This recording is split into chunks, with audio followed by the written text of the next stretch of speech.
Maranatha, voici les lanceurs d'alerte.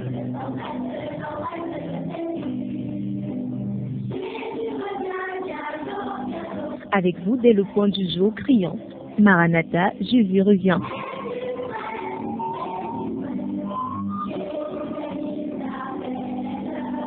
Maranatha, c'est votre émission de renouvellement spirituel. Maranatha, c'est votre programme d'information et de rafraîchissement. Maranatha, c'est un moment d'avertissement solennel. Vous cherchez l'essentiel, la réponse à vos questions, une meilleure direction? Appelez le 677 40 47 22 ou le 694 61 52 67. Ne ratez pas Maranatha, votre rendez-vous quotidien de 5h à 6h sur la NB1 93.8. Maranatha est produit par des serviteurs de Dieu pour préparer l'Église à l'enlèvement. Jésus revient.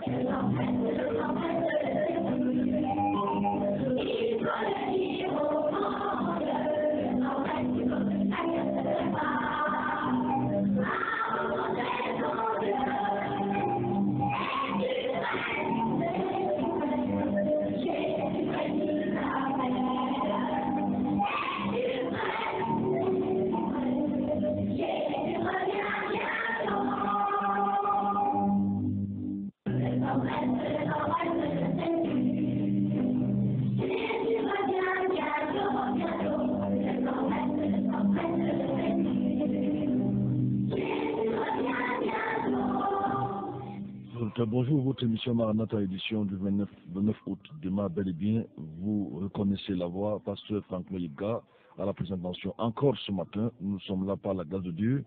Quelques petits problèmes de santé, mais le Seigneur nous soutient pour venir une fois de plus vous dire la vérité afin de vous encourager à vous préparer à rencontrer le Seigneur.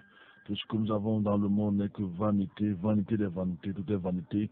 Un jour, chacun va se présenter devant Dieu. Que feras-tu ce jour-là? Vas-tu couler les larmes ou tu vas aller dans la félicité suprême? Et notre objectif est de vous préparer donc à cet événement, l'événement tellement le plus important, le trône de Dieu, le jugement dernier. Vous pouvez être prêt en vous tournant vers le Seigneur qui est Dieu, le Seigneur qui est la vérité, le Seigneur qui est la vie. Bonjour Casimir. Bonjour Pasteur Franklin. Casimir Tiekam Duplex. Oui, Yumbi. Yumbi, en plus. Bonjour Pasteur Franklin, bonjour Dalida, mon épouse, bonjour à la sœur Eve, bonjour à Vanessa Tagne du côté de Isomba. Bonjour à tous les autres auditeurs qui ont fait signe. Bonjour à Théo, bonjour à Stéphanie. Bonjour à la sœur Yvette, à maman Antoinette, à papa Michel du côté d'Obéli. Bonjour à ici Romain qui nous écoute en différé, n'est-ce pas, depuis l'Allemagne. Bonjour à lui. Fidèle auditeur, mais pas le travail cette fois-là de Théa. Bonjour à Théa. Bonjour à ceux qui ont commencé à nous dire bonjour 677 40 47 22. Bonjour à Merlin qui dit bonjour à tous en studio. Oh, que le Seigneur est merveilleux en vous utilisant pour nous parler de sa venue. Merci, merci. Encore shalom, ça c'est un message de Merlin. Bonjour à Théo, je crois qu'il nous a fait signe depuis. Bonjour à lui. Bonjour à Marie-Bernard Didi. Bonjour à Bilon qui nous fait signe depuis Macaque. Le Macaque. Bonjour à Djongo de Ligue Bindik. Ça c'est du côté, à côté de Bibda. Bonjour à toi, Papa Djongo. Bonjour à Carole Won. Bonjour à Théa qui est déjà là. Bonjour à toi. Bonjour à Maman Antoinette du côté de Bungoman École. Papa Michel du côté de Billy Théo, c'est du côté de Van 677. Dieu donné de Damas, Dieu donné de Nkwaban. Bonjour pasteur Duplex Tagne, Nembot. Bonjour pasteur Franklin, bonjour à tous ceux que vous avez déjà salués. Que le Seigneur comble ces personnes. Bonjour à Jean qui nous écoute du côté de soi. J'espère qu'il a déjà arrangé sa situation avec le Seigneur. Bonjour à Jacques depuis Toutou, dont l'enfant passe par des moments vraiment difficiles. J'espère que cette année sera une année de grande bénédiction, surtout pour sa famille. Il y a beaucoup d'auditeurs qui nous demandent de prier pour leur famille, surtout à cause de la rentrée scolaire. Je crois que la rentrée scolaire est un casse-tête chinois. Oui, un casse-tête chinois, moi je vois des étoiles déjà. Certaines personnes parlent plutôt de la rentrée scolaire et non de la rentrée scolaire. Que Dieu nous aide. Et que ma prière, c'est que le Seigneur bénisse les parents cette année pour qu'ils pourvoient aux besoins de leurs enfants. Bonjour à Zacharie Camden du côté de Mendon. Déchargez-vous sur lui de tous vos soucis, car lui-même prend soin de vous. Ne vous inquiétez de rien, mais en toute chose, faites qu'on a besoin à Dieu par des prières et des supplications avec action de grâce. Et la paix de Dieu, qui surpasse toute intelligence humaine, gardera vos cœurs en Christ. Le monde. C'est toujours facile.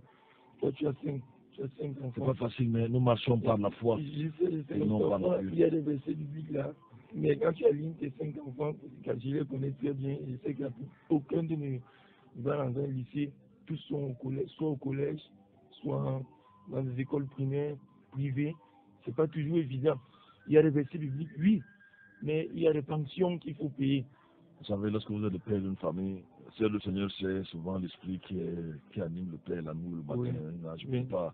Ceux qui sont pères, je dis bien père, je ne parle pas parce que la mère a aussi parle de son côté. Oui. Moi, je parle en tant que père, c'est une réalité. Je crois qu'on en parlera peut-être, la rentrée va bientôt commencer, on parlera peut-être la rentrée, je ne suis pas sûr, mais on verra cela. Mais je vous dis, c'est pas facile. C'est pas facile. Vous savez, les enfants ne savent pas que papa n'a rien. Ils savent seulement qu'il faut manger, non, ils ne connaissent pas ça, ils ne connaissent pas papa n'a rien. Un bonjour en passant à la famille Kumba, monsieur et madame. Oui. Bonjour à tous ceux qui ont Dit ça hier matin, trouve le père est quand même là. Il vient demander qu'on va manger ça avec quoi. Avec quoi? Avec quoi? Elle a posé la question au moins 5 fois. Il fallait que je trouve une solution, n'est-ce pas? Pasteur Duplex, quand nous parlons depuis l'enfer, l'un des messages, le message le plus haï par les chrétiens libéraux, haï par les religieux, haï par les mondains, haï par les rétrogrades, haï par les prédicateurs de prospérité, haï par les faux prophètes, haï par Satan. Pourtant, c'est un message vrai. On a quelques réactions que j'aimerais lire. Voici quelqu'un ici qui tenait à tout pour me convertir en son prophète ou docteur, on ne sait pas qui qu'on appelait le docteur Sean, qui est plein d'hérésie, qui était ici au parle de congrès. Ce monsieur a tout fait pour me convertir. Les gens veulent bien me convertir, c'est quand ils m'écoutent, c'est le deuxième. Mais vous savez, lorsque vous voulez convertir quelqu'un comme moi, il faut avoir les pieds solides, surtout dans les Écritures. Il n'ayez pas une seule hérésie dans vos doctrines, parce que je décèle facilement les hérésies sur les deux phrases. Alors, je lui ai envoyé ce message-là sur l'enfer. Voici ce qu'il me répond. Plusieurs messages, même d'ailleurs. Il a essayé de m'évangéliser par tous les moyens pour m'amener à croire que la Bible n'a peut-être que 13 livres, n'est-ce pas? Les livres de Paul, les autres, ça ne sert à rien. Je lui envoie les messages sur l'enfer et il va dire, quand je vais lire ça, vous avez bien voulu m'envoyer votre émission sur l'enfer. Merci. Je me permets juste de vous demander si vous savez de quoi vous parlez. Y a-t-il un endroit dans ce monde qui n'expérimente pas la présence de Christ? Il remplit tout en tous. Voilà les faux, n'est-ce pas? Pour lui, donc tout en tous, ça veut dire même en enfer. Je voudrais tout simplement vous annoncer la bonne nouvelle. La présence de Christ en enfer a transformé tous les paramètres de cet environnement. Désormais, il règne l'amour de Jésus. Jésus est Seigneur de tout.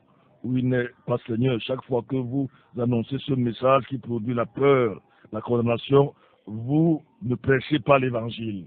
C'est ce qu'il me dit. Je lui dis, let wait and see, j'envoie encore des messages sur l'enfer. Il va dire, toujours dans la logique de la peur, la condamnation, menace ou culpabilité. Où est donc la bonne nouvelle dans votre message évangélique, évangélium? Maintenant, arrêtez de m'envoyer vos saletés. Je l'appelle l'enseignement de Jésus sur l'enfer. Et même toute la Bible a l'air de saleté. Mais ils ont rempli le parole congrès avec près de 2000 personnes. Ils ont loué les bus. En général, les gens des fausses doctrines ou des sectes ont beaucoup d'argent parce que les gens sont appâtés par le moyen. Pasteur Duplex, l'évangile, c'est l'amour de Dieu et la justice de Dieu. La justice de Dieu. L'amour de Dieu qui se manifeste à la croix et la justice de Dieu qui se manifeste dans le feu. Un bonjour à Clément qui vient de nous faire signe, appelé Clément du côté de Benkabi. Il appelle la prédication sur l'enfer les saletés. Il dit qu'on pèse la peur, la culpabilité. Et on a vu que Jésus a parlé de l'enfer plus que du ciel.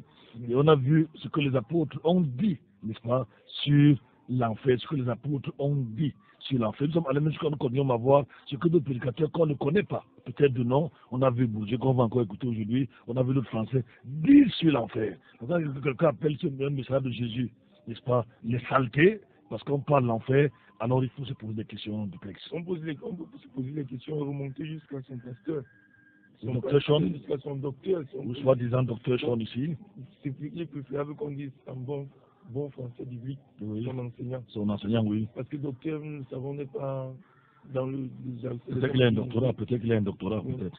Donc disons que jusqu'à son enseignant, son pasteur, il s'est posé des questions. Est-ce que lui, il enseigne sur l'enfer? Et comment est-ce qu'il enseigne sur l'enfer? Si Jésus est en enfer, c'est que c'est grave. Mais ils disent, oui, il y a des gens qui enseignent que Satan va être sauvé. Il y a des hérétiques qui ont enseigné ce genre de choses. N'est-ce pas? Je crois que tu as suivi, peut-être tu as déjà suivi des gens qui disent ce genre de choses-là. Dieu est si bon, il est si bon, le bon Dieu, qu'il va envoyer personne en enfer. Amand, est-ce que tu peux nous dire, c'est un chant que les gens n'aiment pas. Ce monsieur a haï le chant, il a maudit le chant, celui qui m'a dit arrêter, il appelle ce chant la saleté. Je vous propose donc d'écouter la saleté de ce monsieur, je l'ai rencontré il y a de temps chez le ministre, au niveau du ministre de la Culture, on devait le rencontrer tous pour certains problèmes concernant la littérature et au-delà. Monsieur d'environ 65 ans, moi ce qu'il appelle les saletés, et nous vous encourageons encore à écouter les saletés, parce qu'après la mort, vous-même vous risquez de devenir saleté quand c'est là en enfer, parce qu'en enfer, les ordures, ceux qui ont tout à fait raté, n'est-ce pas, ils n'ont pas voulu se tourner vers le Seigneur. Tu vas pleurer un jour.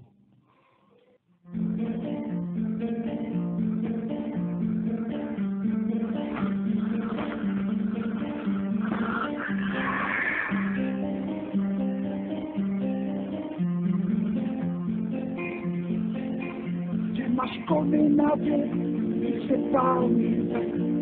Tu marches comme un sourd, tu n'entends rien du tout. Tu t'en fous de Dieu, tu te moques de sa vie, mais un jour, tu couleras des larmes pour tout cela. Tu vas couler des larmes, tu vas pleurer un jour.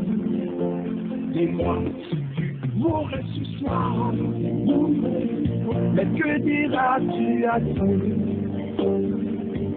Si tu mourrais demain, que diras-tu à Dieu? Mais si tu mourrais ce soir, que diras-tu à Dieu? Si tu mourrais demain, que diras-tu à Dieu?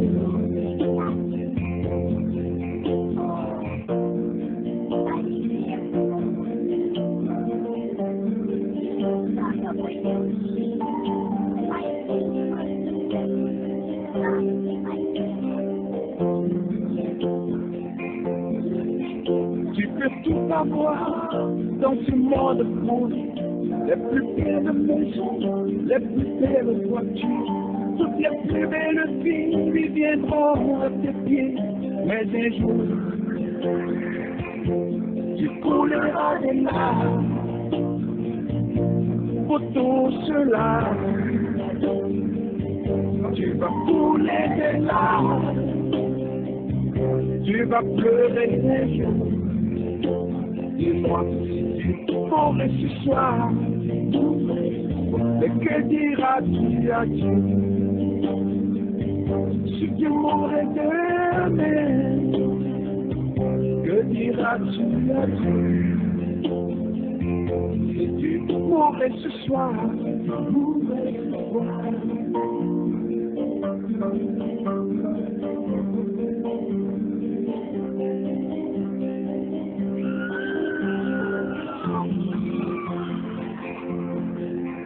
tu marches comme un aveugle, tu sais pas où il va. Tu marches comme un sourd, tu n'entends rien. Mais toujours ces cris-là, ce final, la réalité de l'enfer. On va tourner toujours vers Allemagne et on va écouter le message, le titre, le message. L'enfer, une réalité. Oui, enfer est-il une réalité? L'enfer est réel. Nous allons du Portugal du Canada. Restez scotchés. On va vous reprendre dans quelques instants. Si vous avez du crédit, vous pouvez déjà envoyer vos SMS qu'on va lire ici.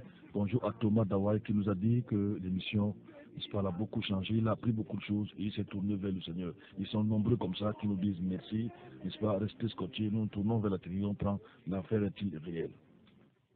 Sans plus tarder, nous avons beaucoup de stock à voir et nous allons, si vous voulez bien, nous relever ensemble. Nous allons lire un passage dans la parole de Dieu, dans l'évangile de Luc. Dans l'évangile de Luc, Donc, première partie de cette conférence, l'enfer est-il réel? L'enfer est-il réel? C'est une question, qui nous est posée. Et comme le disait tout à l'heure un frère, et je lui disais, le diable pose des questions aussi. Il a posé la question à Adam et Ève, Dieu a-t-il réellement dit? Mais une question pour mettre le doute. Moi, je pose la question, l'enfer est-il réel? Pas pour mettre le doute, mais pour mettre l'assurance dans votre cœur. Alors, on va lire dans Luc chapitre 13, les paroles même de notre Seigneur Jésus-Christ. Luc chapitre 13, au verset 22. Luc 13, verset 22, Jésus traversait les villes et les villages, enseignant et faisant route vers Jérusalem. Quelqu'un lui dit, « Seigneur, n'y a-t-il que peu de gens qui soient sauvés? » Il leur répondit, « Efforcez-vous, faites des efforts pour entrer par la porte étroite. Car je vous le dis, beaucoup chercheront à entrer et ne le pourront pas. Car le maître de la maison se sera levé et aura fermé la porte, et que vous, étant dehors, vous commencerez à frapper à la porte en disant, « Seigneur, Seigneur, ouvre-nous !» Il vous répondra, « Je ne sais d'où vous êtes. » Alors vous vous mettrez à dire, « Nous avons mangé et bu devant toi, et tu as enseigné dans nos rues. » Et il répondra, « Je vous le dis, je ne sais d'où vous êtes. Retirez-vous de moi, vous tous, ouvriers d'iniquité. » C'est là qu'il y aura des pleurs et des grincements de dents. Quand vous verrez Abraham, Isaac et Jacob et tous les prophètes dans le royaume de Dieu, et que vous serez jetés dehors. Il en viendra de l'Orient et de l'Occident, du Nord et du Sud, et ils se mettront à table dans le royaume de Dieu. Et voici, il y en a des derniers qui seront les premiers, et des premiers qui seront les derniers. Amen. Amen. Seigneur, nous sommes devant toi ce soir, et nous sommes venus particulièrement pour écouter ta voix, ton conseil et ta parole. Père, nous avons besoin absolument de l'onction du ciel. Père, je ne peux pas prêcher si tu ne viens pas toi-même me toucher avec des charbons ardents, enflammés. Seigneur, s'il te plaît, cache-moi derrière ta croix et que le Saint-Esprit descende. Ô Esprit de Dieu, que de fois tu nous as rendu le ciel réel, que de fois tu nous as rendu Jésus si réel. Alors aujourd'hui, viens nous rendre l'enfer réel. Seigneur, s'il te plaît, nous te bénissons, nous te glorifions, car nous savons qu'il existe un enfer sale, impie, éternel, que personne ne repousse, que personne ne rejette cette grande vérité. Seigneur, ce soir, brise, pulvérise toutes les barrières, toutes les murailles dans les cœurs, comme tu as fait tomber les murailles de Jéricho, comme tu as écrasé Goliath au travers de David. Ce soir, Seigneur, s'il te plaît, passe au travers des rangs et fais ton chemin au travers de tous les cœurs. Nous prenons autorité sur toutes les puissances des démons. Nous prenons autorité sur les puissances de mensonges, les puissances de moquerie. Nous prenons autorité et nous les chassons au nom de Jésus-Christ. Nous repoussons tout ce qui s'oppose à la vérité, tout ce qui vient du Satan. Nous chassons toute légèreté, toute frivolité, tout mensonge et moquerie vis-à-vis de la parole de Dieu. Nous chassons tout ricanement intérieur dans les cœurs. Que la parole de Dieu aille de l'avant en puissance et sous l'onction du Saint-Esprit. Oh Jésus, nous t'invoquons ce soir. Parle par la bouche de ton serviteur, ce pécheur que tu as sauvé par ta grâce.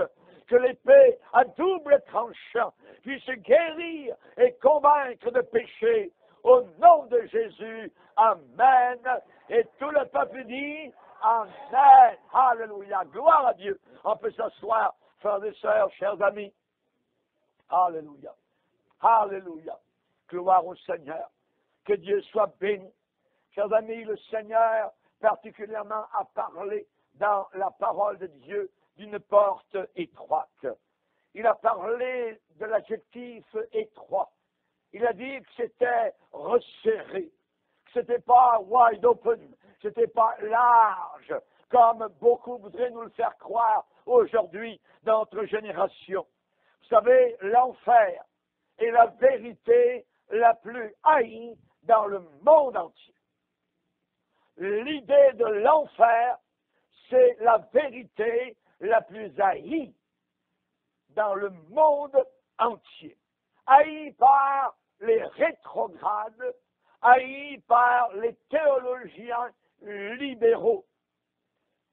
Chers amis, ces gens-là grincent des dents à l'idée d'un enfer éternel.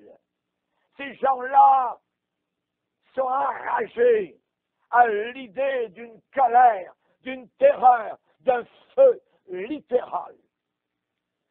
Si, après cette conférence, vous donnez le message en CD ou DVD à tous les prédicateurs libéraux du pays, ils n'auront pas écouté juste les 5 premières minutes que leurs joues vont devenir d'un pourpre profond. La première chose qu'ils vont dire, cet homme est totalement fou.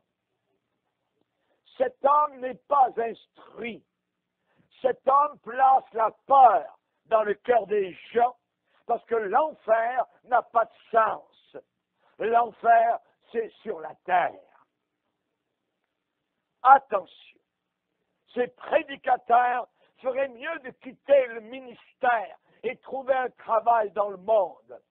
Ceux qui disent que l'enfer n'est pas compatible avec l'amour de Jésus-Christ, avec la compassion de Jésus, avec la miséricorde du Seigneur. Vous savez, la nature humaine recule, la nature humaine se révolte, la nature humaine repousse, se scandalise devant l'idée même de la damnation éternelle, devant l'idée même de tourment éternel, de pleurs, de grincements de dents, de flammes, de lacs, de mer, de feu.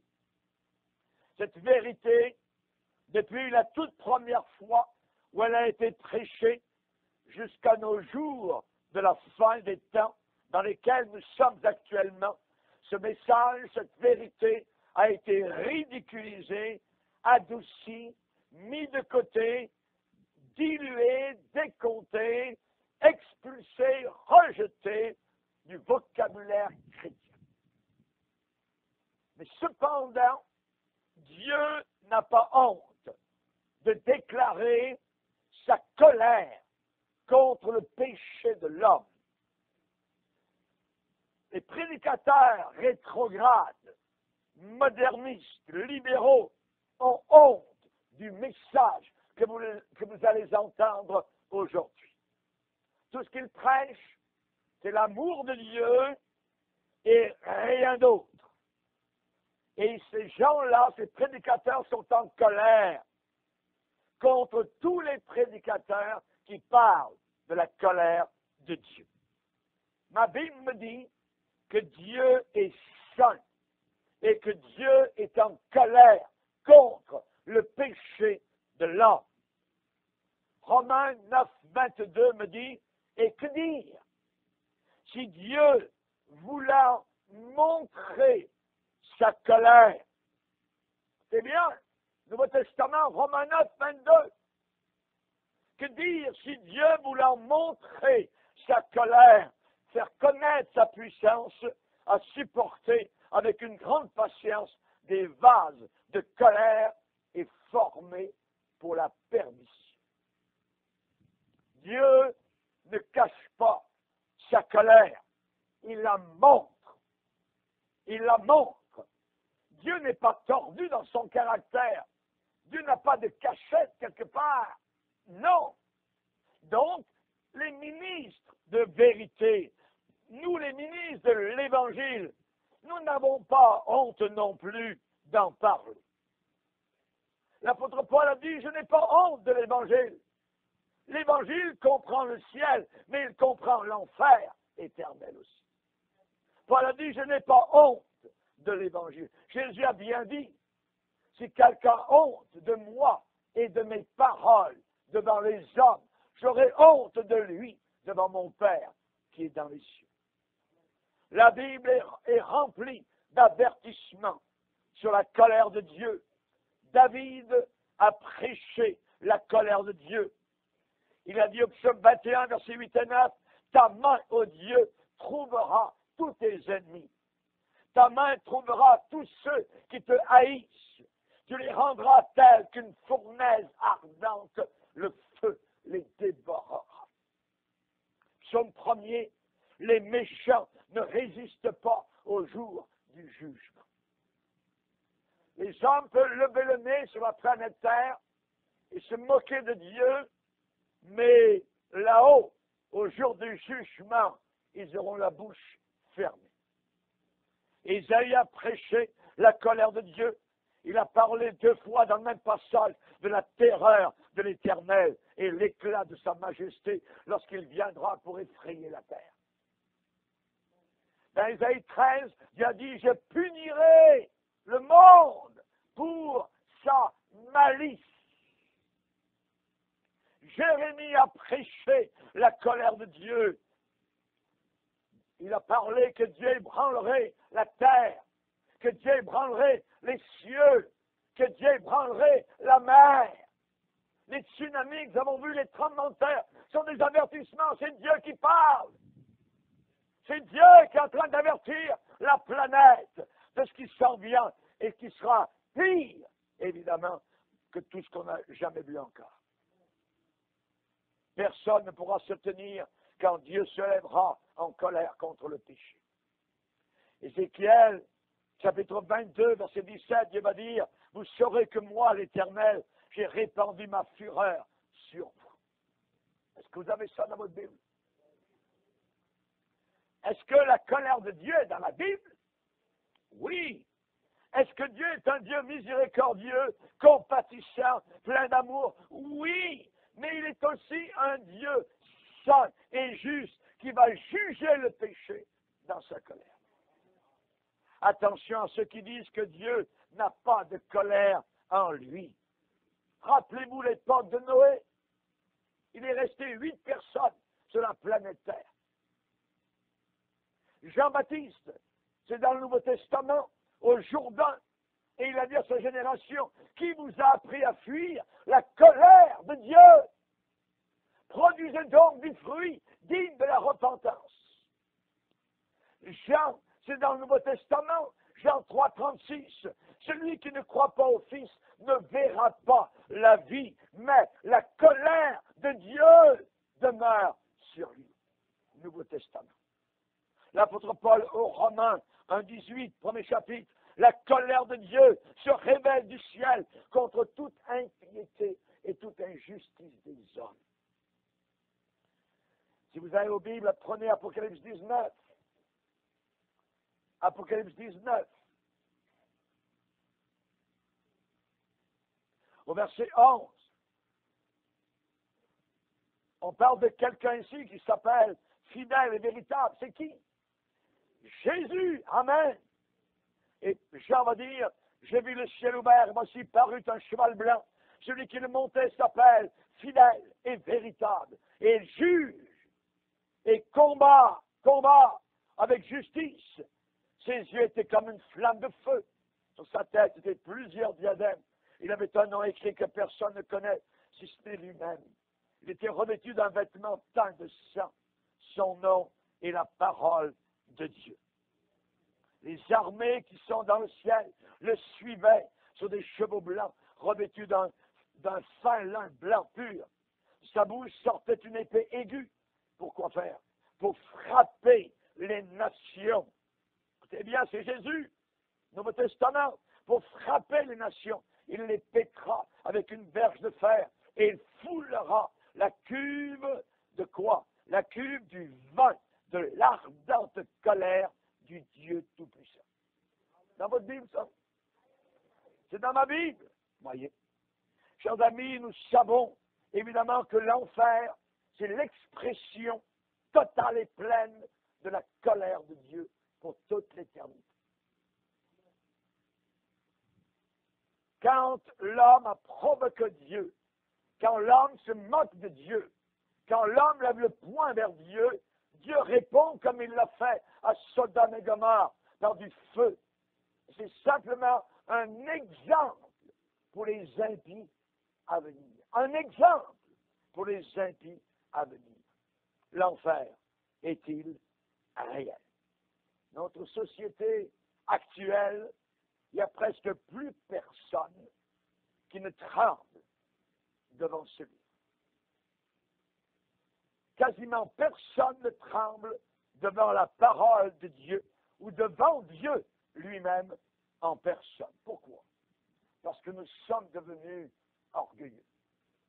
Nous sommes devenus orgueilleux, même si nous sommes une génération brisée, cassée, nous nous glorifions de notre propre estime. L'estime de soi est un faux évangile.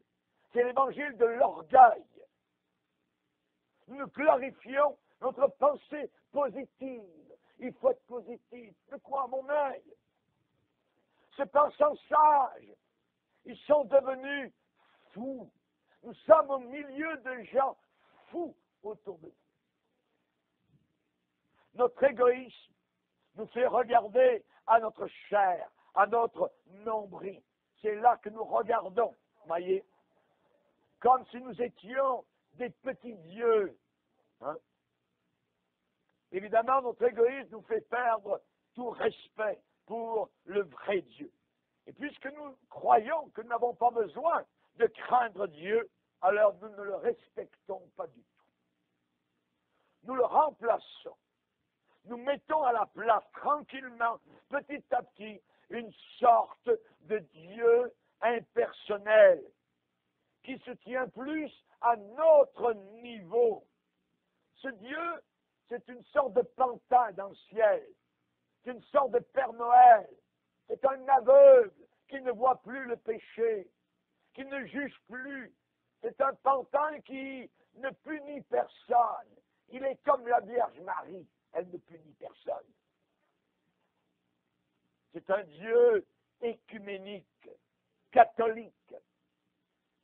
Les éducateurs, les théologiens, les enseignants religieux ont convaincu les prédicateurs modernes de présenter, de prêcher, d'annoncer un Dieu plus bénin, un Dieu plus doux, un évangile plus doux pour notre génération. On est tellement brisé, notre génération. Ne parlez pas de l'enfer, jamais. Et ces éducateurs, ces théologiens, ceux qui enseignent dans les écoles bibliques, ont persuadé la plupart des jeunes dirigeants d'Église qu'ils vont attirer de cette façon bien plus de monde dans leurs assemblées et dans leurs institutions. Et ça a marché. Mais le problème, c'est que le niveau du christianisme dans ces églises n'est plus biblique. Hélas, 3 fois hélas, quel malheur! Un Dieu qui n'a pas besoin de révérence gagne très très peu d'attention. Oui, la nature humaine peut célébrer un Dieu doux, un Dieu bénin, même lui offrir une sorte d'adoration, mais sans aucune dévotion réelle, authentique, sans un attachement véritable.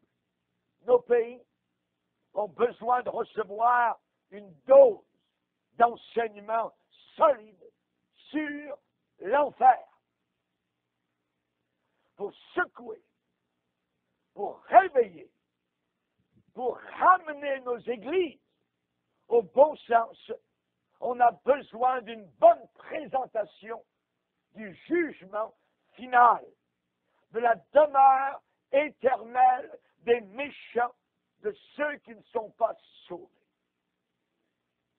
Vous savez, le manque de discipline dans le foyer, à la maison ou dans la famille, a amené la destruction de la famille. Mais maintenant, c'est en train d'amener la destruction dans l'Église. Il faut retourner à la vérité de ce qui arrive quand vous ne vivez pas selon les règles du Seigneur. Jésus a dit, je suis la vérité. Ce livre est infaillible. Ce livre n'a aucune faille. Ce livre est le livre de Dieu. Il est inspiré de Dieu. Il n'y a aucun mensonge dans les 66 livres qui le composent. Je suis la vérité. Jésus a dit, vous connaîtrez la vérité et la vérité vous affranchira.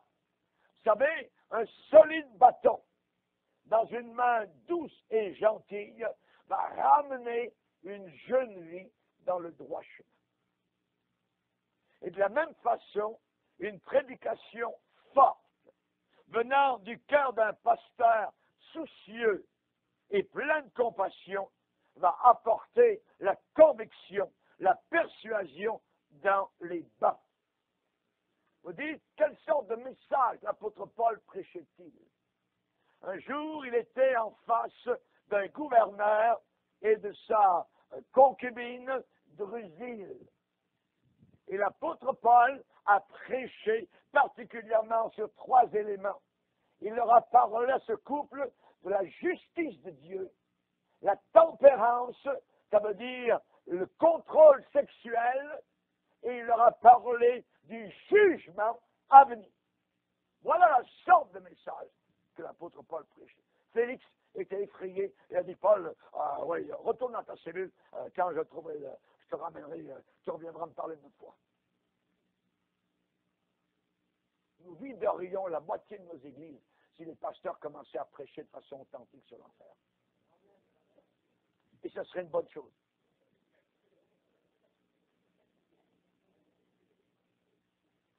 Avant que je vous enseigne, que je vous rappelle les réalités de l'enfer, j'aimerais vous dire 3 grandes vérités doctrinales que je vais vous énoncer avec clarté. Parce que si vous ne croyez pas à ces 3 grandes doctrines, ça ne sert à rien de continuer à parler de l'enfer. 3 grandes vérités doctrinales. Il est important de baser notre enseignement de la soirée sur quelque chose de véritable. Nous allons énumérer 3 grandes vérités qui sont 1. L'attachement total à la Bible. C'est la première chose. La Bible, je répète, est infaillible, elle est sans faille, elle n'a aucune erreur, elle n'a jamais eu d'erreur, elle n'aura jamais d'erreur. L'attachement total à la Bible. Si vous ne croyez pas cela, vous allez avoir beaucoup de difficultés à croire ce que cette même Bible dit sur les horreurs de l'enfer, sur le lac de feu. Vous ne le croirez pas. Lorsque le ciel est venu parler au prophète Daniel, le ciel a dit à Daniel, je vais te faire comprendre ce qui est écrit dans le livre de la vérité. Le livre de la vérité. Je ne prêcherai pas ce soir sur ce lieu horrible si je ne croyais pas que toutes les saintes écritures bibliques sont parfaites. Psaume 19, la loi de l'Éternel est parfaite.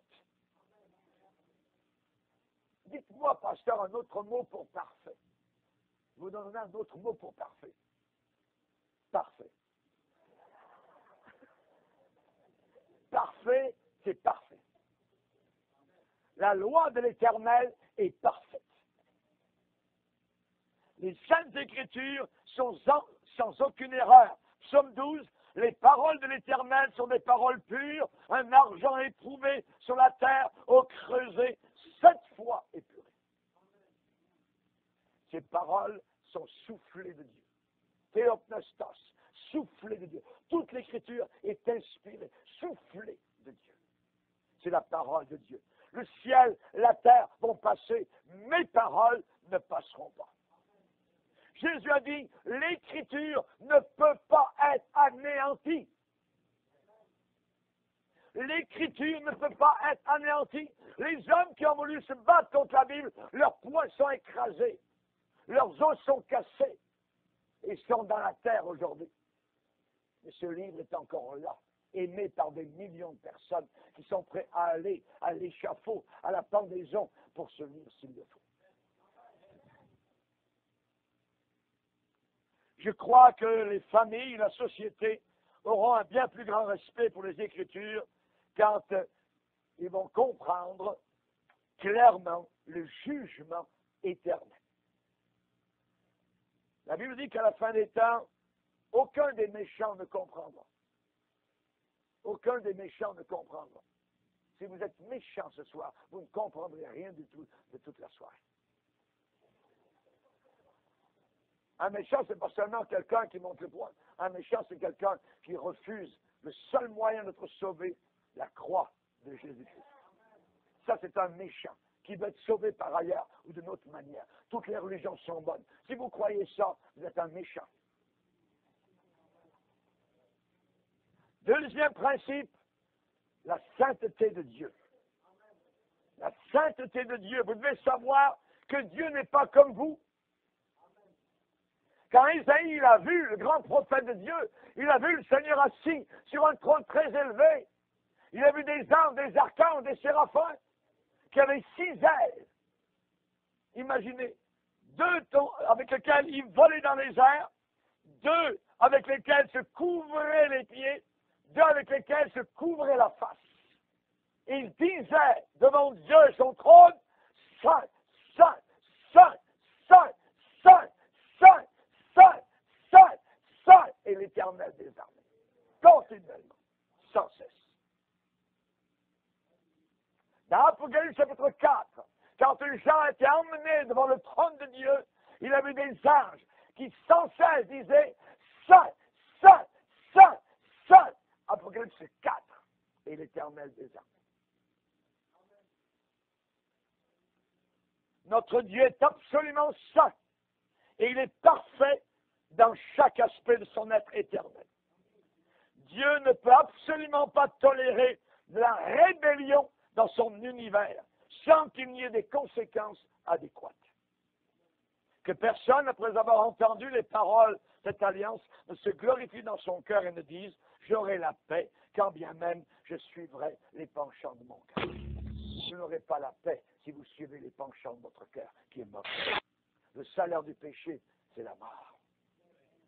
Si vous pensez que notre Père Céleste peut laisser aller en toute liberté les meurtriers, les violeurs, en continuant de corrompre les droits humains jusque dans l'éternité, alors c'est renverser, c'est défier la nature parfaite de sa personne. Vous voulez savoir comment et de quelle manière Dieu traite le péché et la rébellion? Vous n'avez qu'à aller directement au début de votre livre, dans Genèse, chapitre 3. Maranatha, Jésus revient. Maranatha, Jésus revient. De la parole de Dieu, en regardant dans Genèse 3, nous voyons la rébellion d'Adam et Ève, qui ont cru au mensonge du diable plutôt que la parole de Dieu.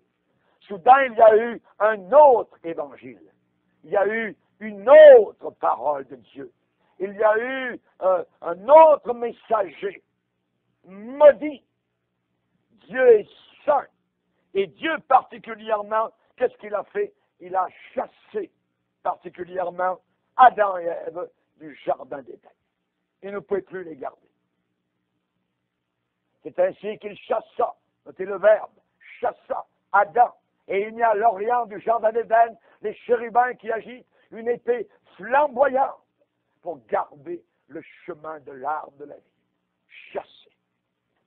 La rébellion, leur rébellion, ne leur permettait plus de manger l'arbre de la vie pour vivre éternellement. Chers amis, l'une des caractéristiques destructives de l'Église aujourd'hui, c'est tolérer le mal. tolérer ce qui est mal, tolérer ce qui est pécheur au milieu d'elle, sous le manteau de l'amour. Ce n'est pas de l'amour, c'est de la faiblesse, c'est de la lâcheté. Si quelqu'un peut continuer à encore participer à la nourriture sainte tout en mangeant à l'arbre du bien et du mal, leurs péchés vont continuer. Ils vont continuer. S'il n'y a pas de conséquences à faire le mal, il n'y a aucune raison de se repentir. Pourquoi se repentir? Le signal que notre société actuelle doit bien recevoir, doit bien capter, doit bien comprendre, c'est que Dieu est saint. Dieu est saint. Considère la bonté et la sévérité de Dieu. Ça, c'est l'équilibre. Considère la bonté et la sévérité. 50-50. Autant Dieu est bon, autant Dieu est sévère. Il y a un lac de feu éternel. Pour les impies, pour les rebelles, pour les non-sauvés, pour les moqueurs. À cause de la sainteté absolue de Dieu. À cause de la perfection totale de Dieu. Ce livre me dit, on ne se moque pas de Dieu. Ce qu'une génération sème, elle le récoltera aussi. Et nous ne pouvons pas, je dirais, oublier, avant d'aller plus loin, la rédemption qui est en Jésus-Christ. Je ne peux pas parler de l'enfer sans parler de la bouée de sauvetage qui peut nous éviter ce lieu horrible. Des flammes éternelles, un lac de feu. Mais Jésus est venu. Et quand on l'invoque, quand on lui dit, s'il te plaît, Seigneur, pardonne-moi, sauve-moi, Seigneur. Là, le Seigneur nous tend la main et nous tire en dehors de la boue du péché. La chose la plus perverse, la plus hérétique, la plus cruelle que vous pouvez suggérer, c'est que Jésus est mort pour tout le monde, qu'il a été cloué sur la croix du calvaire, il a pris nos péchés sur lui-même, il a été notre substitut, notre rançon, il a vécu le jugement de Dieu le Père qui aurait dû tomber sur nous contre le péché de l'homme. Et si on croit qu'en même temps, il n'enverra personne en enfer, parce qu'il est un Dieu plein d'amour, alors vous êtes en train de vous mettre les deux doigts dans vos yeux. La Bible dit, car Dieu a tant aimé le monde, qu'il a donné son Fils unique, afin que quiconque croit en lui ne périsse pas en enfer, mais qu'il ait la vie éternelle.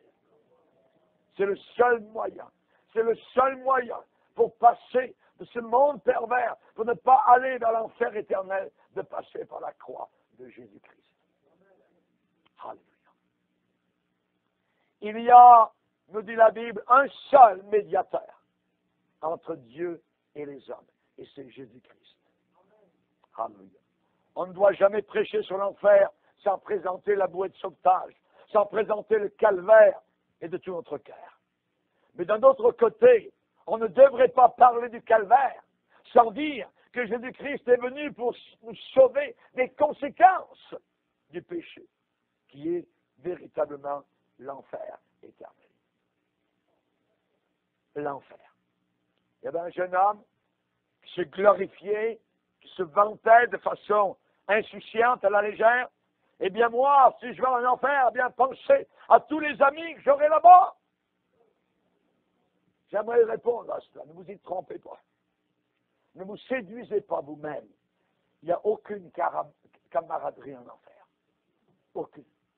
Il n'y a aucun camarade en enfer. Aucun. C'est un lieu total de séparation de tous et chacun. C'est une solitude pour l'éternité. Même s'il y aura dans ce lieu beaucoup de gens très connus, tous ces gens-là ne vous apporteront aucune joie ni aucun plaisir. L'enfer est un lieu de souffrance, sans aucune amitié, sans aucun réconfort, sans aucune consolation pour soulager cette agonie éternelle. Va en enfer, va au diable! Hey, c'est une expression très connue. Mais ces mêmes personnes qui disent cela ne sont pas certains s'il existe un enfer. Ils vivent et agissent comme si tout finit à la mort.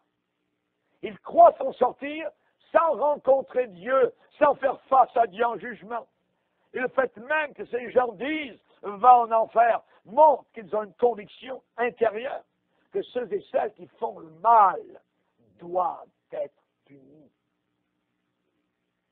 Ils savent cela, qu'il y a une punition. Erhard Torrey, ce grand homme de Dieu qui a succédé à D.L. Moody, croyait tout ce que la Bible enseigne sur l'enfer. Et je cite ce qu'il a dit. Tout ce que nous savons sur la punition future, ce que Dieu a bien voulu nous dire dans les Écritures, exactement comme nous ne savons pas beaucoup de choses sur le bonheur futur des sauvés, sauf ce que Dieu a bien voulu nous révéler dans la Bible. Il a dit, si vous êtes vraiment logique, et pas simplement sentimental, si vous laissez tomber ce que la Bible dit sur un certain sujet, alors vous devrez aussi laisser tomber ce qu'elle enseigne sur un autre sujet. Si un homme croit seulement une partie de la Bible, si un homme croit seulement ce qu'il désire croire et rejette la partie qui parle de l'enfer, cette partie qui ne veut pas croire, en bon français, dit Torrey, c'est un fou. C'est un fou. Il croit certaines choses, mais il ne croit pas d'autres choses. Chers amis, si la Bible n'est pas vraie, si la Bible n'est pas vraie, alors nous n'avons aucune preuve réelle qu'il y ait soit un ciel, soit un enfer. Si la Bible n'est pas vraie. Ce qui dit, comment arrivez-vous à rallier, à réconcilier la doctrine de l'enfer avec le fait que Dieu est un Dieu d'amour? Comment arrivez-vous à mettre ça ensemble? Et je réponds à cette question. Comment savons-nous que Dieu est un Dieu d'amour? Comment est-ce qu'on sait que Dieu est un Dieu d'amour? Nous savons cela à cause de la Bible. Si la Bible n'est pas vraie, si la Bible est fausse, nous n'avons aucune preuve que Dieu est amour. Mes amis, si vous rejetez ce que la Bible dit sur l'enfer, alors en simple logique, vous devez aussi rejeter votre croyance que Dieu est amour. Aujourd'hui, les expressions font partie du langage de tous les jours, même les politiciens, même à la radio, à la télévision. C'est l'enfer, va en enfer, maudit ceci, maudit Christ, maudit cela, et ainsi de suite. C'est un manque d'éducation total. C'est une incapacité de s'exprimer avec force en bon français. C'est un vide mental. Il y avait un club de nuit qui s'appelait Enfer. Quelqu'un a crié à son ami, « On se verra ce soir en enfer !»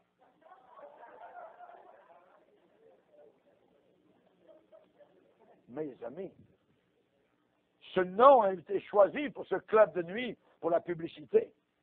Mais le mot enfer, aujourd'hui, autour de nous, eh bien, on l'entend partout. On l'entend partout. Il est en train de devenir, pour beaucoup de personnes, une véritable farce. Les gens rient à l'idée même qu'il existe un tel endroit. Ils se moquent, ils méprisent la parole de Dieu qui enseigne la punition éternelle pour tous ceux qui rejettent Jésus-Christ comme étant leur sauveur unique. Ah, vous savez, l'enfer, c'est sur la terre. Quelqu'un à qui je parlais, j'ai répondu, monsieur, l'enfer que vous avez sur la terre, c'est un simple pique-nique pour maternelle. Comparé aux tourments éternels que vous allez souffrir, si vous ne vous repentez pas de vos péchés, si vous ne vous tournez pas radicalement vers notre Seigneur Jésus-Christ.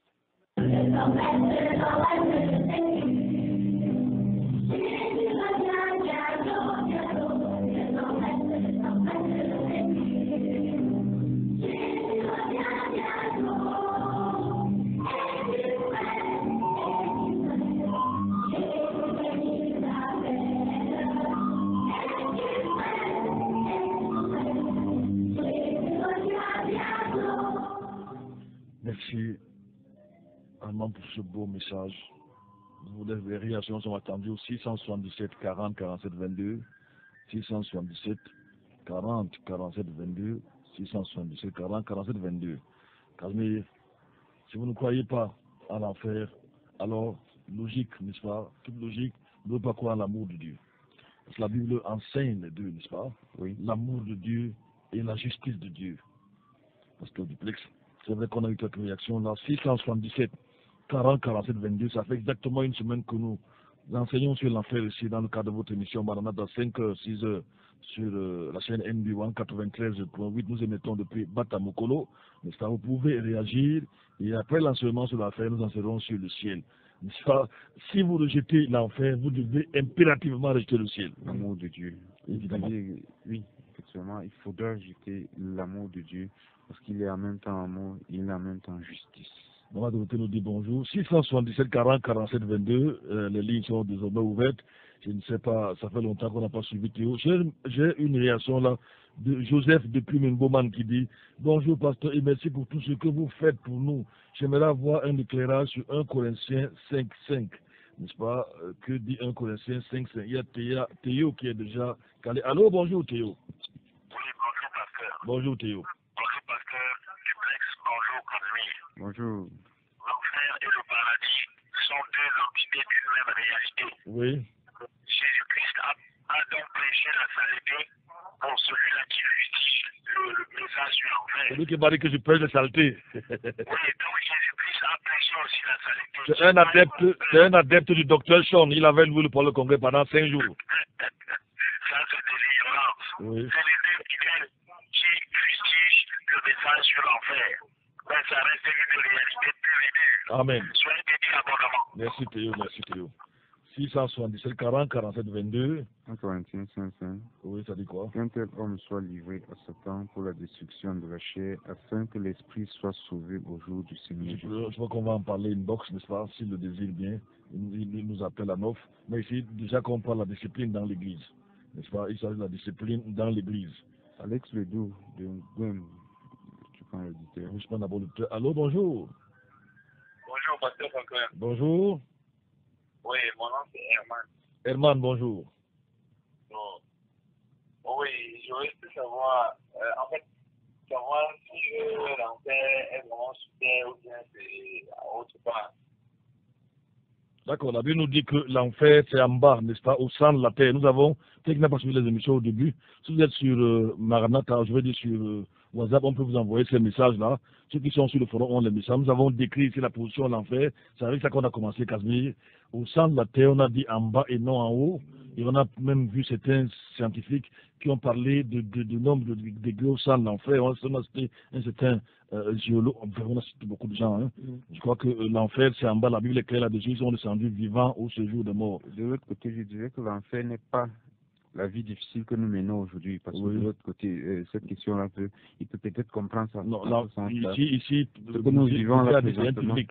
Oui. C'est un public, c'est un jeu. Le vrai enfer, c'est quand les gens... Toutes les difficultés peut-être par lesquelles tu peux passer, c'est pas encore ça l'enfer.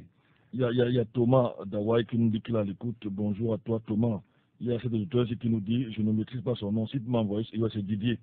Il dit bonjour, pasteur, cette illuminati du docteur Sean a empoisonné le pays depuis son retour. J'entends beaucoup de pasteurs camerounais envoûtés par sa doctrine. Ils reprennent à la virgule près. Quelle honte. Moi, je ne suis pas étonné. Hein. Les gens les plus légers ici, comme leaders, n'est-ce pas, en matière de connaissance des Écritures, c'est les gens des églises de réveil. Ils sont divers ondoyants. Si Satan vient leur prêcher, ils vont croire. Pas tous, hein. Il va gagner au moins 10 ou peut-être une trentaine. Tout ce que le monsieur l'a raconté au parole de congrès, c'est terrible, n'est-ce pas? Complètement ridiculisé. Et Pierre et tout ça là, d'abord il a sa Bible, je crois bien. De 13 épîtres seulement de Paul. C'est eux qui disent que Dieu est amour, il y a l'amour de Dieu partout. Pas d'enfer. Oui. Alex Ledoux dit bonjour à vous, pasteur. Courage à vous. Non, ça c'est Alex Ledoux de Gwen. 677 40 47 22, 677 40 47 22 au duplex. Je voulais lire 3 versets. Oui. Pour montrer qu'Ésaïe a aussi parlé des enfers. Oui. Dans certaines mesures, il dit dans Ésaïe chapitre 5. Il y a l'auteur qui est là. Allô, bonjour. Allô, bonjour, pasteur. Bonjour. C'est Didier. Oui, Didier, bonjour. Vraiment, ce pasteur, ce docteur Sean-là, ce n'est pas un démon, c'est l'esprit de l'antichrist même qui l'anime. Oui. Parce que quand quelqu'un vient jusqu'à dire qu'on dit à 100%, au cas de Pardon? changer aux paroles de Jésus. Pardon? On n'a pas bien suivi, tu dis? Il avait dit ce premier jour qu'on ne doit pas se fier aux paroles de Jésus-Christ. Parce Oui. que Jésus a vécu dans la loi. Oui. Seulement quand quelqu'un t'a dit, ce n'est plus un démon, c'est l'antichrist directement qui parle au travers de lui là-bas. Tout à fait. Il a dit trop de choses abominables. Trop de choses abominables. Vraiment, on peut s'attaquer à un apôtre même. Mais si on s'attaque à Jésus-Christ, vraiment, ce n'est plus le démon, c'est le diable en personne là-bas. C'est malheureux. Moi, beaucoup de pasteurs, je les suis dans les radios, qu'ils le prennent vraiment à la virgule. C'est grave. C'est grave. Tu sais, les pasteurs des églises de réveil n'étant pas formés, n'est-ce pas, ils avalent n'importe quoi, malheureusement. Malheureusement, ça qui est grave. Puis si il sort des toilettes, quelqu'un était là-bas, il revient, il devient pasteur. Et quand n'importe qui, je le dis et je le maintiens, ils sont emportés à tout vent de doctrine. Si le diable se transforme en homme là maintenant, il fait une conférence pour le congrès, il va gagner au moins 20 pasteurs des églises de réveil. Je sais dire au moins, ça veut dire qu'il peut me gagner 100. Peut-être la moitié est passée du Cameroun. Voilà que Sean est arrivé ici avec tout ce qu'il racontait. Il vomissait au parle du congrès. J'ai invité par ce monsieur qui aujourd'hui, Mangoli m'a bloqué, n'est-ce pas? Voilà, il y a les pasteurs qui ont pris, ils ont ramassé. Parce qu'il a lancé 2 ou 3 mots de grec, n'est-ce pas? Ils ont vu. C'est ce message-là qui arrive à l'instant. Nous allons bientôt partir ici. Il dit, c'est Herman, pâtissier, juste pour savoir où se trouve l'enfer, parce que nous péchons sans le savoir. Sans savoir ce qui nous arrive. Nous avons dit que l'enfer, c'est au sang, la Bible a précisé, d'abord donné tous les détails. Si vous êtes sur WhatsApp, on va vous envoyer nos premiers enseignements. 677 40 47 22. Je crois qu'il serait plutôt mieux pour lui d'arranger sa situation avec Dieu. Oui. Oui, parce que je crois qu'il dit, nous péchons sans savoir.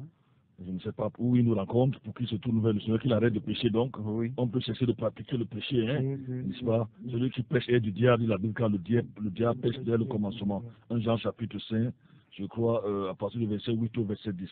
677 40 47 22, docteur. Allô, bonjour. Allô, bonjour. Bonjour. Je m'appelle Blaise. Oui, Blaise. Pasteur, je vous remercie pour beaucoup de choses que vous faites pour la jeunesse et pour le peuple camerounais. Oui. J'appelle là parce que votre enseignement, j'ai été la première fois. J'ai fait plus de 5 ou 6 fois quand je suis en mission à Yaoundé, je suis tombé sur votre fréquence et je suis beaucoup votre émission à 5 heures là. Oui. J'ai suivi votre éducation sur les faux pasteurs et j'ai fait ma part d'expérience, j'ai vu ça. Oui. Les faux pasteurs utilisent aussi les radios pour manipuler le peuple. Oui. Ils enregistrent les émissions, ils mettent à la radio, ils ne laissent pas même un auditeur appeler en direct comme ceci pour donner son point de vue par rapport à ce qu'ils ont fait et par rapport à ce qu'ils ont vu chez eux. Oui. Un faux pasteur dit, il ne dit pas de réagir à la radio, c'est quand les auditeurs arrivent chez eux dans leur bureau, il dit que la consultation ici c'est 12 200 et 10 200 francs. Ça alors. Et pour vous soigner, pour votre maladie, l'évangélisme, tous les trucs qui savent qui s'intéressent à la jeunesse, comme ils savent que tout ça pour attaquer les gens, c'est 300 000. Oui, nous vous écoutons. Oui, nous écoutons, oui. Quand il a fait ça, mon ami, il est allé là-bas, il a dit qu'il n'allait pas son secrétariat, un pasteur, il s'appelle un prophète, machin truc. Et son bureau est avec un mot, petit machin truc là. Non, ne maîtrise pas bien la ville. Quand on a laissé en mission, c'est là où il dit petit marché ou c'est petit marché au gars. Voilà. Oui. Là, c'est là où il y a son bureau. Mon ami est allé là-bas, il s'en fait concerné par rapport à sa chanson qu'il a sortie à la radio. Et puis, à joindre le prophète là, à la radio, il n'a pas pu le joindre. À la fin de l'émission, le téléphone passe, on me dit que le sien, c'était une rediffusion. Ok. Lui, par là, on a dit que la place, il arrive là-bas, parce que Merci. tous les enseignements que vous avez donnés pour les faux pasteurs, j'ai contacté ça, c'est ce monsieur. Et je vous remercie franchement. nous ne sommes pas tombés dans ton piège. On leur a demandé que ce que tu dois faire, tu vas faire, on va te payer et on va appeler à la radio pour témoigner en direct. Oui. Il a dit que non, si vous avez l'argent, vous avez 300 000, venez déposer. Il a dit que non, ce sont les faux pasteurs. On dit même qu'il n'y a même pas de prophète. Oui. Vraiment, merci beaucoup. Nous bénissons le Seigneur parce qu'il y a des gens qui sont délivrés, Casimir, des fois vous faites à travers nos enseignements. Mais je vais dire en passant que, si je vais encore le dire, les gens vont se fâcher. Je vais le dire, Casimir. Suivez bien ce que je vais dire. Il y a, ici à Yaoundé, on dit, je prends un exemple comme ça, on dit qu'il y a 10 radios chrétiennes. Radios dites chrétiennes.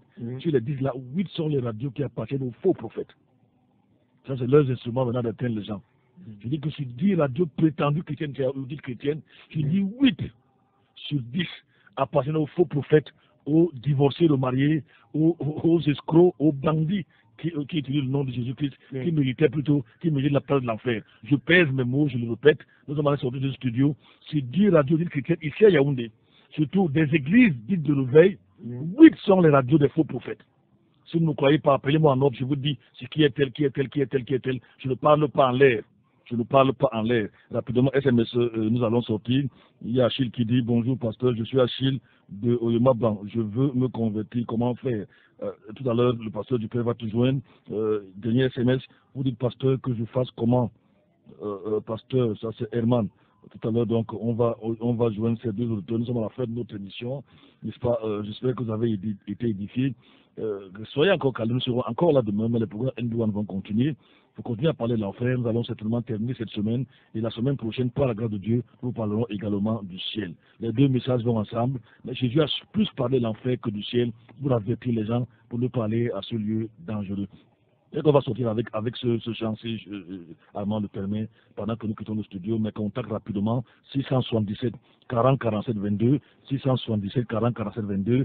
Casimir, quelqu'un veut ces enseignements-là?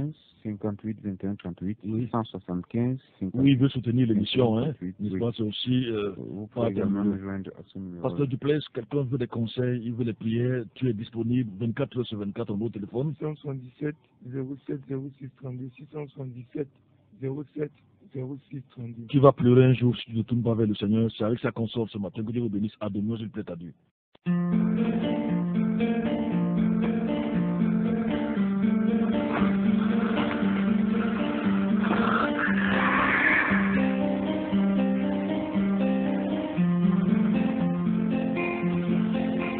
Tu marches comme une ave, tu sais pas où il va. Tu marches comme un sourd, tu n'entends rien du tout. Tu t'en fous des dieux, tu te mords de sa Bible, mais un jour, tu couleras des larmes pour tout cela. Tu vas couler des larmes, tu vas pleurer un jour. Dis-moi si tu mourrais ce soir, mais que diras-tu à Dieu? Si tu mourrais demain, que diras-tu à Dieu? Mais si tu mourrais ce soir, que diras-tu à Dieu? Si tu mourrais demain, que diras-tu à Dieu?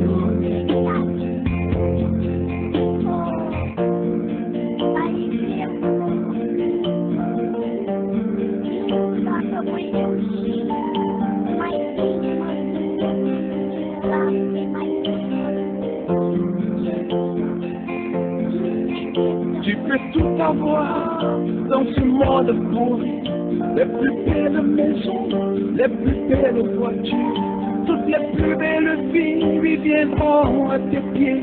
Mais un jour, tu couleras des larmes pour tout cela. Tu vas couler des larmes, tu vas pleurer un jour. Dis-moi si tu mourrais ce soir, mais que diras-tu à Dieu? Si tu mourrais demain, que diras-tu à Dieu? Si tu mourrais ce soir,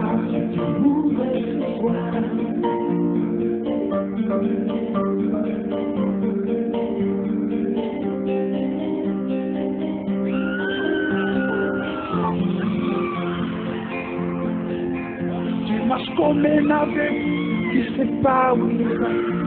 Tu marches comme un sourd qui n'entend rien du tout. Tu t'en fous des dieux, tu te moques de sa vie, mais un jour tu couleras de larmes pour ton cela. Tu vas couler de larmes, tu vas pleurer un jour. Dis-moi si tu mourrais ce soir, que diras-tu à Dieu? Si tu mourrais demain, que diras-tu à Dieu? Si tu mourrais ce soir, que diras-tu à Dieu?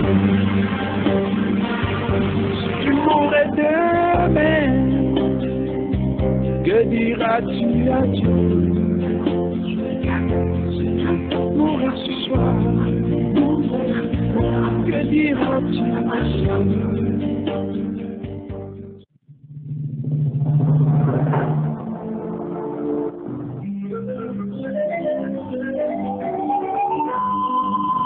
Maranatha, voici les lanceurs d'alerte.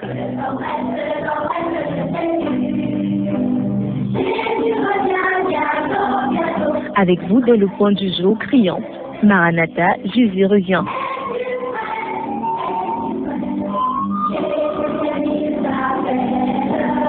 Maranatha, c'est votre émission de renouvellement spirituel. Maranatha, c'est votre programme d'information et de rafraîchissement. Maranatha, c'est un moment d'avertissement solennel. Vous cherchez l'essentiel, la réponse à vos questions, une meilleure direction? Appelez le 677 40 47 22 ou le 694 61 52 67. Ne ratez pas Maranatha, votre rendez-vous quotidien de 5h à 6h sur la NB1 93.8. Maranatha est produit par des serviteurs de Dieu pour préparer l'Église à l'enlèvement. Jésus revient.